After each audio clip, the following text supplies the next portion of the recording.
Hi everybody, this is Vicki Zajac with Divine Design Workshops and Zajac Interiors.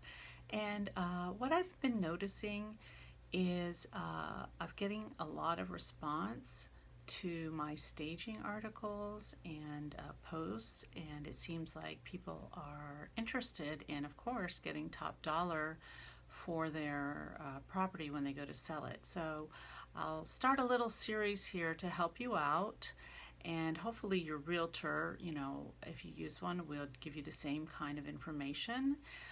Sometimes they do, sometimes they don't, but please take this information and use it. And I always say listen to your realtor, um, but there's no harm in researching for yourself. So today's topic is called 3 hot staging tips, and I'll do more after this in a series. There's a lot to say, and I just want to make this nice and quick. But basically, the first thing is personal items, and you've probably heard this. This means family portraits, if you have a lot of them, over the fireplace, on a mantle, on a credenza. In the public spaces, you really need to minimize, if not make it completely free of your very personal items, because a person needs to walk into your space and think, could it be their space? Okay, so that's the first thing. Also, think about whatever kind of memorabilia, trophies, plaques. Think about the refrigerator. That needs to be free of kid artwork, little magnets of the companies you use. People want to see a nice, clean space. The next thing is decluttering, and some people do like a lot of items on top of their countertops and their dressers, credenzas, the buffets.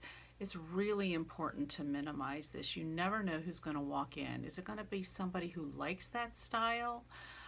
Or is it going to be somebody who is going to get turned off? A lot of people just cannot see past the style that you present, and then they can't look at the rest of the house.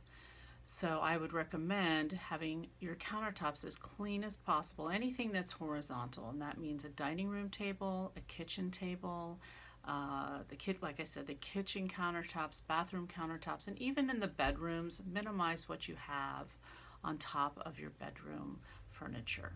Okay. And the last one I want to talk about is furniture in general. So it's important to have your space looking nice, so the minute they walk in they can get a feel for the space, and that includes having too much furniture in the space. So sometimes I recommend to clients, when I help them stage, you have to get a storage unit, and you have to take out items that are making the space seem too cluttered, because if they feel like there's not enough space for your furniture, then they're going to transfer that to their head and say, wow, there's not a space for my furniture. So try to make the space as open and inviting as possible. And you could ask your realtor if you want to hire a stager. That would be great. And they will give you ideas of how to lay out the furniture, what to remove. And that goes for your bedrooms and other rooms as well. Sometimes we have very large beds in rooms that should have smaller beds, so at a minimum we can take away other items to make the room seem spacious.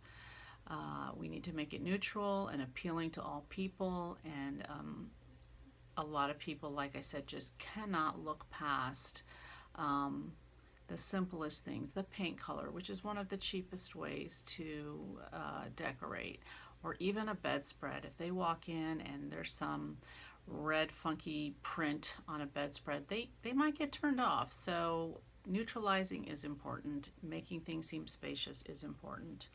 And that's what we're going to touch on today. If you have questions, you can email me at vicki@divinedesignworkshops.com.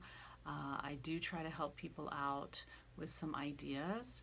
I live in the greater Orlando area, so if anybody needs help with staging, I am available to help with that. It is part of my design services. I look forward to hearing from you, and remember to be inspired.